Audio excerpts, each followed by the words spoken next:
Movie की शुरुआत में हमें फ्रांस की एक जेल दिखाई जाती है जहां कैदियों के बीच समीर नाम का कैदी मौजूद था जिसे अच्छे बिहेवियर के लिए जल्दी रिहा किया जा रहा है। तो उसकी लॉयर समीर को समझाने लगती है कि तुम्हें बाहर जाकर ईमानदारी से काम करना होगा। समीर पहले कार्टल्स के लिए ड्रग स्मगलिंग का काम किया करता था जिसकी वजह से उसे लंबी सजा सुनाई गई थी, मगर अब उसे लाइफ में दूसरा मौका दिया जा रहा है। तो अब समीर ईमानदारी की लाइफ जीना चाहता है, मगर बुराई इतनी आसानी से पीछा नहीं छोड़ती है क्योंकि बाहर आते वक्त समीर को कुछ ठग्स ने देख लिया था जो अब समीर के थ्रू अपना काम करवाना चाहते हैं। मगर अब समीर इन ठग्स के लिए काम करना नहीं चाहता था तो वो इन्हें इग्नोर करके यहाँ से चला जाता है। मगर जो भी हो, समीर को जीने के लिए पैसों की जरूरत थी तो वो पैसों की जुगाड़ करने के लिए कंस्ट्रक्शन साइट पर चला जाता है जहाँ दिन भर कड़ी मेहनत के बाद उसे पहले दिन की सैलरी मिल जाती है जिसे पाकर समीर काफी खुश था। मगर घर लौटते समय वो ठग्स वापस से आ जाते हैं जो अब समीर को बुरी तरह से कूटना चाहते हैं। मगर समीर काफी चालू है जो इनसे बचकर भागने की कोशिश करने लगता है, मगर किस्मत ने उसके लिए कुछ और ही प्लान्स बना रखे थे क्योंकि एक गुंडा समीर को ढूंढते हुए उस तक पहुंच जाता है जिससे इन दोनों के बीच तगड़ी वाली फाइट चालू हो जाती है। और इसी फाइट के दौरान समीर से वो आदमी अनइंटेंशनली मारा जाता है जो सब देखकर समीर की फटके चार हो जाती है क्योंकि अब वो दोबारा से जेल जाना नहीं चाहता है। तो वो कुछ सोचकर कंट्री छोड़ने का डिसाइड कर लेता है, जिसके बाद हमें 5 साल बाद थाईलैंड का सीन दिखाया जाता है जहां पर अब समीर न्यू लाइफ की शुरुआत कर चुका था। साथ ही समीर की प्यारी सी फैमिली भी है जिन्हें समीर बहुत ही प्यार किया करता था, मगर इस फैमिली का खर्चा चलाने के लिए उसे काफी काम करने पड़ते जहां सुबह सुबह वो मछलियां पकड़ा करता है ताकि इन मछलियों को बेचकर कुछ पैसे कमाए जा सके। जिसके बाद समीर एयरपोर्ट चला जाता है क्योंकि वो एयरपोर्ट से सवारियों के बैग्स होटल तक पहुंचाया करता था। जो काम खत्म होने के बाद समीर एक इलीगल रिंग चला जाता है जहां पर अंडरग्राउंड फाइट्स कराई जाती थी। ऑब्वियसली समीर फाइट्स करके पैसे कमाना चाहता है, मगर उसकी यह हरकत कोच हंस को पसंद नहीं आती है जो बंदे को वार्निंग देने लगता है कि तुम्हें जल्द से जल्द ये काम छोड़ना होगा। मगर समीर उसे क्लियर कर देता है कि मुझे पैसों की जरूरत है जिसके लिए मुझे ये काम करने ही पड़ेंगे। और फिर समीर की पहली फाइट चालू हो जाती है जहां समीर बड़ी आसानी से अपने अपोनेंट को हरा देता है, मगर 10 मिनट में उसकी सेकंड फाइट चालू होने वाली थी तो समीर का हैंडलर सोमबात समीर के खिलाफ ही बैट लगा देता है। ऑब्वियसली वो मैच को फिक्स करना चाहता है तो मजबूरी में समीर को अगले मैच में अपने अपोनेंट से पिटना पड़ता है। जल्द ही समीर सेकंड मैच हार जाता है जहां पिटने के लिए उसे काफी पैसे दिए जा रहे थे। तो कोच हंस समीर को समझाने लगता है कि तुम्हें ये सब बंद करना होगा क्योंकि किसी दिन तुम बहुत बुरी तरह से इंजर्ड हो सकते हो। मगर समीर उसकी बातों पर ध्यान नहीं देता है क्योंकि वो तो बस अपने फैमिली के फ्यूचर के लिए पैसे कमाना चाहता है। जिसके बाद समीर अपनी फैमिली के साथ कोस्ट चला जाता है जहां पर उसकी वाइफ मिया और बेटी दारा बहुत खुश थे क्योंकि वो लोग इस जगह को खरीद कर रेस्टोरेंट बनाना चाहते हैं। मगर जमीन खरीद के रेस्टोरेंट बनाने के लिए बहुत सारे पैसों की जरूरत थी और उन्हीं पैसों की जुगाड़ में समीर को 3-3 जॉब्स करनी पड़ती हैं। मगर अपनी फैमिली के बेटर फ्यूचर के लिए समीर कुछ भी करने के लिए तैयार था, मगर किस्मत ने उसके लिए कुछ और ही प्लान्स बना रखे थे। जिसके बाद अगले दिन ये लोग रजिस्ट्रार के ऑफिस चले जाते हैं। ऑब्वियसली वो पैसे जमा करके प्रॉपर्टी खरीदना चाहते थे, मगर रजिस्ट्रार कुछ ज्यादा ही चिड़चिड़ा था जो उन्हें देखते ही गुस्सा होने लगता है। मगर मियाँ जैसे तैसे करके उसे शांत करा देती है। साथ ही वो रजिस्ट्रार से रिक्वेस्ट करने लगती है कि हम कोस्ट के पास वाली जमीन खरीदना चाहते हैं, मगर रजिस्ट्रार कुछ ज्यादा ही चालू था जो इनके पैसे लेने के बावजूद प्रॉपर्टी राइट्स ट्रांसफर नहीं करता है। ऑब्वियसली वो प्रॉपर्टी तो पहले ही बिक चुकी थी। जो बात जानकर मियाँ बहुत दुखी है क्योंकि अब तक उसे समझ आ चुका था कि ये रजिस्ट्रार शुरुआत से ही उनके पैसे खाना चाहता था। तो समीर अपनी वाइफ को तसल्ली देने लगता है कि जल्द ही सब कुछ सही हो जाएगा। जिसके बाद हमें पैराडाइज रेस्टोरेंट दिखाया जाता है जैसे समीर का हैंडलर सोमबात चलाया करता था और इसी रेस्टोरेंट में मिया वेट्रेस का काम किया करती है। मगर आज मिया का काम में जरा भी मन नहीं लग रहा था तो समीर कुछ सोचकर अपने दोस्त सोमबात के पास चला जाता है जो कि रेस्टोरेंट चलाने से पहले छोटा मोटा ठग हुआ करता था। तो वह सोमबात के थ्रू उस प्रॉपर्टी ओनर की जानकारी निकालना चाहता है। तो सोमबात उसकी सारी बातें जानकर दंग रह जाता है कि ये लोग कोस्ट के पास वाली जमीन खरीदना चाहते हैं जो कि असल में नारोंग नाम के आदमी को बिलोंग किया करती थी। तो सोमबात उसे एडवाइस देने लगता है कि तुम्हें जो भी हो उस प्रॉपर्टी से दूर रहना होगा क्योंकि उस प्रॉपर्टी का ओनर बहुत बड़ा क्राइम लॉर्ड है जिससे पंगा लेना तुम्हें भारी पड़ सकता है। मगर समीर ऐसे ही हार मानना नहीं चाहता था और फिर ऐसे ही कुछ दिन बीत जाते जहां सोमबात समीर को लेकर नारोंग से मिलवाने ले जाता है जिसे देखकर समीर काफी ज्यादा सरप्राइज था क्योंकि नारोंग भी उसकी तरह एक फ्रेंच सिटीजन है जो अब थाईलैंड में ड्रग्स और लड़कियों को सप्लाई किया करता है। तो समीर उसके सामने बैक करने लगता है कि हम लोग कोस्ट के पास वाली जमीन खरीदना चाहते हैं। मगर नारोंग काफी ज्यादा चालू था जो डायरेक्टली उसे इन्फॉर्म कर देता है कि अगर तुम्हें वो जमीन खरीदनी है तो तुम्हें मेरे लिए एक काम करना होगा। जो बात सुनकर समीर काफी ज्यादा कंफ्यूज था तो नारोंग उसे क्लियर कर देता है कि मुझे अच्छे से मालूम है कि तुम एयरपोर्ट पर बैगेज हैंडलिंग का काम किया करते हो तो तुम्हें मेरे लिए एक ट्रक से भरा हुआ बैग सिक्योरिटी चेक से पार कराना होगा। जो बात सुनकर समीर की पूरी तरह से चटक जाती है क्योंकि ये काम बहुत ही ज्यादा रिस्की था। मगर नारोंग उसे ना करने का भी मौका नहीं देता है क्योंकि अब तक उसे समीर की रियल पहचान के बारे में पता चल चुका था। तो वह समीर को थ्रेटन करने लगता है कि मुझे मालूम है कि तुम फ्रांस में मर्डर के लिए वांटेड हो। जो बात सुनकर समीर बहुत दुखी था तो वह खराब मूड से घर लौट आता है क्योंकि अब तक उसे एहसास हो चुका था कि उसे न चाहते हुए भी नारोंग का काम करना ही होगा। तो वो कुछ सोचकर नारोंग से मिलने चला जाता है। ऑब्वियसली उसने नारोंग की डील को एक्सेप्ट कर लिया था। तो नारोंग उसे एक ब्रीफकेस देते हुए इन्फॉर्म कर देता है कि तुम्हें ये ब्रीफकेस सिक्योरिटी चेक से पार कराना होगा। जो बात सुनकर समीर काफी ज्यादा अपसेट था मगर फिर भी वो ब्रीफकेस लेकर एयरपोर्ट चला जाता है जहां के सिक्योरिटी गार्ड समीर को पहचानते थे। तो वो समीर को बड़ी आसानी से अंदर जाने देते हैं मगर वो सूटकेस को उसकी जगह पर पहुंचा पाता उससे पहले ही गार्ड डॉग को लेकर यहाँ आ जाता है जिसे देखकर समीर को बैड फीलिंग्स आने लगती हैं क्योंकि सिक्योरिटी डॉग ने अब तक ड्रग्स की स्मेल को सूंघ लिया था जो डायरेक्टली समीर पर जोर जोर से भौंकने लगता है जिससे बेचारे समीर की पूरी तरह से फट जाती है जो अपनी जान बचाने के लिए यहाँ से भागने लगता है। ऑब्वियसली उसका पीछा किया जाता है मगर समीर कुछ ज्यादा ही चालू था जो इन लोगों को चकमा देकर भागने में कामयाब हो जाता है। साथ ही अब उसे एहसास हो चुका था कि जल्दी अथॉरिटीज को उसकी फैमिली के बारे में पता चल जाएगा तो वो फैमिली को लेकर भागने की कोशिश करने लगता है। मगर अब तक नारोंग और उसके गुंडे यहाँ आ चुके थे जो ऑब्वियसली समीर और उसकी फैमिली को मारकर सच छुपाना चाहते हैं कि समीर उसके लिए काम किया करता था। तो समीर अपनी फैमिली को बचाने की कोशिश करने लगता है मगर गुंडों की तादाद कुछ ज्यादा ही थी जो बड़ी आसानी से समीर को इंजर्ड कर देते हैं जिसकी हालत मिया से देखी नहीं जाती है। तो वो भी अपने हस्बैंड को बचाने की कोशिश करने लगती है मगर उसकी हरकत ठग्स को पसंद नहीं आती है जो समीर के सामने उसकी वाइफ का गला काटकर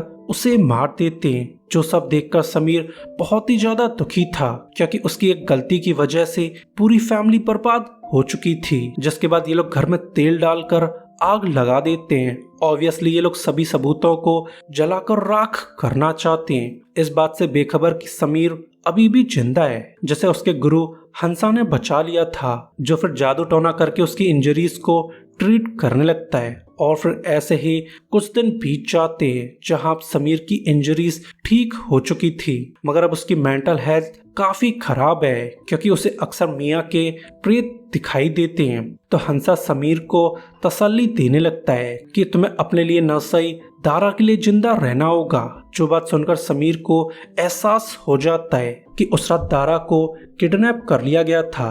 तो वो कैसे भी करके दारा को बचाना चाहता है, मगर ये काम काफी ज्यादा मुश्किल था। तो वो कुछ सोचकर पैराडाइज रेस्टोरेंट चला जाता है, जो कि उसका दोस्त सोमबात चलाया करता था। तो समीर को जिंदा देखकर सोमबात बहुत ही खुश है। साथ ही वो समीर को इन्फॉर्म कर देता है कि नारोंग असल में बैंकॉक से ऑपरेट किया करता है, जिस तक डायरेक्टली पहुंचना लगभग नामुमकिन है। जो बात सुनकर समीर काफी ज्यादा अपसेट था। तो सोमबात उसे तसल्ली देते हुए क्लियर कर देता है कि नारोंग का second in command Kasim Thailand में ही रहा करता है, मगर मेरी मानो तो तुम्हें गायब हो जाना चाहिए, क्योंकि सबकी नजर में तुम मर चुके हो। जिसके बाद समीर बीच पर चला जाता है, जहां पर मिया रेस्टोरेंट बनाना चाहती थी, मगर फैमिली ट्रेजेडी को याद करके समीर का खून खौलने लगता है। ऑब्वियसली वो बदला लेना चाहता है। तो वह नारोंग के सेकंड इन कमांड को ढूंढते हुए उसके घर पहुंच जाता है, जहां कासिम ने एक पार्टी रखी हुई थी। तो समीर छुपते छुपाते घर में एंटर कर जाता है, जहां पर 3 ठग्स मौजूद थे, मगर ठग्स के बीच लड़की को देखकर समीर की सनक जाती है, क्योंकि ये लड़की उसकी वाइफ के खून में शामिल थी। तो वो बिना रहम किए इन ठग्स पर हमला करने लगता है। साथ ही समीर ने इस लड़की को ब्रूटली मर्डर कर दिया था और फिर वो बैड गाइस को मारते हुए कासिम की डायरेक्शन में जाने लगता है। तो समीर को जिंदा देखकर कासिम काफी ज्यादा सरप्राइज था और फिर इन दोनों के बीच तगड़ी वाली फाइट चालू हो जाती है, मगर समीर कुछ ज्यादा ही पावरफुल था, जो बड़ी आसानी से इस बंदे को गन पॉइंट पर ले लेता है। मगर कासिम इतनी आसानी से मरना नहीं चाहता था, तो वो अपनी जान बचाने के लिए समीर को बता देता है कि तुम्हारी बेटी दारा अभी भी जिंदा है। तो समीर जानकारी मिलने के बावजूद बंदे को उड़ा देता है, मगर अब नारोंग तक पहुंचने के सभी क्लूज खत्म हो चुके थे। तो वह पार्टी में मौजूद प्रोस्टिट्यूट से पूछताछ करने लगता है। सरप्राइजिंगली लड़कियां नारोंग के लिए काम किया करती थीं, तो वो जरा से डराने धमकाने पर समीर को बता देती हैं कि नारोंग थाईलैंड से लड़कियों को किडनैप करके बैंकॉक ले जाया करता है, जहां उन लड़कियों को बार्स और क्लब्स में डिस्ट्रीब्यूट किया जाता है। जो बात सुनकर समीर यहाँ से चला जाता है। ऑब्वियसली अब वो बैंकॉक जाना चाहता है, मगर कोच हंस इस डिसीजन के बिल्कुल खिलाफ था, क्योंकि वो समीर को मरते हुए देखना नहीं चाहता है। जिस पर समीर उसे क्लियर कर देता है कि मुझे कैसे भी करके दारा को बचाना होगा। जो बात सुनकर हंस काफी ज्यादा दुखी था, मगर फिर भी वो समीर के साथ चलने का डिसाइड कर लेता है। जो सब देखकर समीर काफी ज्यादा कंफ्यूज था।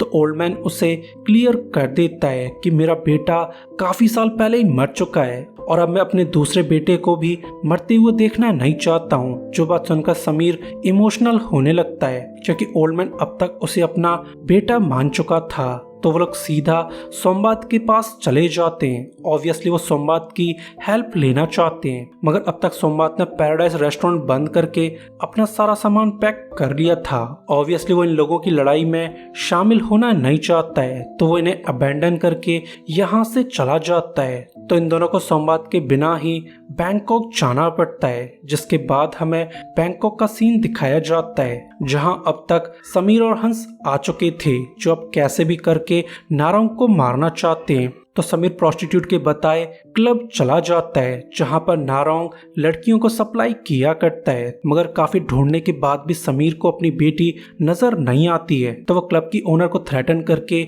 नारोंग का पता पूछने लगता है, मगर उसकी हरकत बाउंसर्स को पसंद नहीं आती है, जिससे इन लोगों के बीच तगड़ी फाइट चालू हो जाती है। मगर समीर कुछ ज्यादा ही पावरफुल था, जो इन लोगों को ब्रूटली पीटने लगता है। तो ये सब देखकर ओनर की पूरी तरह से चटक जाती है, जो अपनी जान बचाने के लिए नारोंग का पता बता देती है कि वो कोस्ट के पास वेयरहाउस चलाया करता है, वहीं से नारोंग का सारा बिजनेस ऑपरेट किया जाता है। तो समीर और हंसा बोट के थ्रू वेयरहाउस पर नजर रखने लगते हैं, जहां पर काफी सारे लोग सामानों की सप्लाई में लगे हुए थे।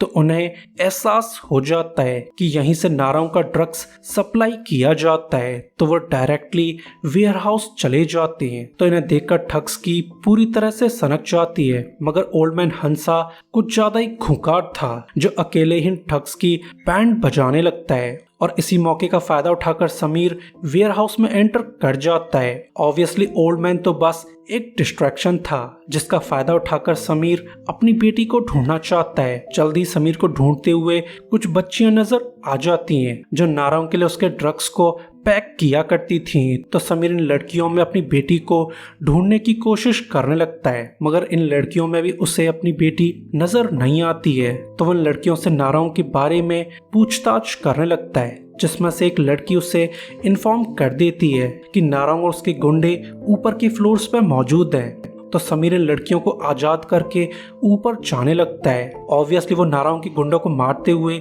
नारायण तक पहुंचना चाहता है, मगर नारायण के गुंडे कुछ ज्यादा ही थे, जिससे इन लोगों के बीच तगड़ी वाली फाइट चालू हो जाती है। मगर बदले के चक्कर में समीर अपनी इंसानियत पूरी तरह से खो चुका था, जो ब्रूटली इन लोगों को मारते हुए आगे बढ़ने लगता है। जल्दी वो उन गुंडों को खत्म कर देता है। साथ ही ओल्ड मैन हंसा भी यहाँ आ चुका था, मगर तभी कुछ गुंडे उसे घेर लेते हैं। तो समीर ओल्ड मैन हंसा की हेल्प करना चाहता है, मगर ओल्ड मैन हंस उसे इशारा करने लगता है कि मैं अपना ख्याल रख सकता हूँ, तो मैं जल्द से जल्द नारायण को मारना होगा। तो समीर उसकी बात मानकर लिफ्ट में चला जाता है, जहाँ पर नारायण के कुछ खूंखार गुंडे मौजूद थे। मगर उन गुंडों को देखकर समीर की पूरी तरह से सनक जाती है, क्योंकि इन गुंडों में उसकी वाइफ का किलर मौजूद था। तो ब्रूटली इन ठग्स को मारने लगता है, जिससे इन लोगों के बीच भयंकर वाली फाइट होने लगती है, जिसमें समीर ठग्स को मारने में कामयाब हो जाता है। मगर इस फाइट में वो बैडली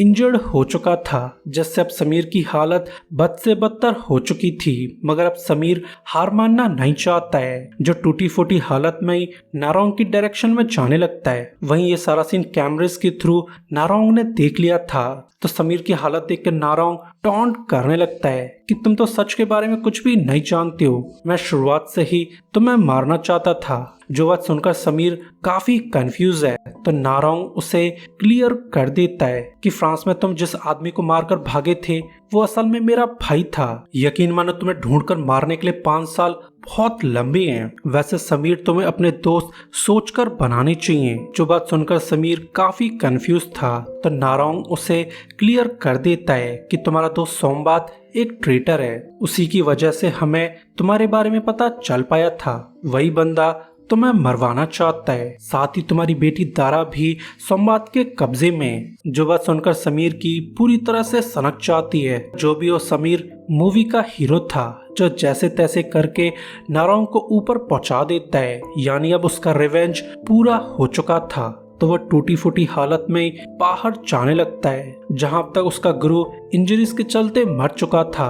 तो हंस को मरता हुआ देखकर समीर बहुत दुखी है। और फिर हमें कुछ दिनों बाद थाईलैंड का सीन दिखाया जाता है, जहां अब समीर सोमबात को ढूंढकर उसे मारना चाहता है। तो वह सोमबात को ढूंढते हुए उसके न्यू रेस्टोरेंट तक पहुंच जाता है, मगर रेस्टोरेंट का नाम देखकर समीर काफी ज्यादा सरप्राइज था। तो वो अंदर जाकर सोमबात को गन पॉइंट पर ले लेता है, जो समीर को जिंदा देखकर काफी अपसेट था। तो समीर उसे मारने से पहले सवाल करने लगता है कि आखिर तुमने ऐसा क्यों किया था, जिस पर सोमबात उसे क्लियर कर देता है कि मैं मियाँ को कभी भी हर्ट करना नहीं चाहता था, बल्कि मैं तो सिर्फ तुम्हें मरवाना चाहता था। जो बात सुनकर समीर काफी कंफ्यूज है। तो सोमबात उसे बताने लगता है कि मैं मियाँ को बचपन से ही प्यार किया करता था, मगर उसने मेरे बजाय तुम्हें चुन लिया था। जो बात मुझसे बर्दाश्त नहीं हो पाई। यकीन मानो मैं मियाँ और दारा को हर्ट करना नहीं चाहता था।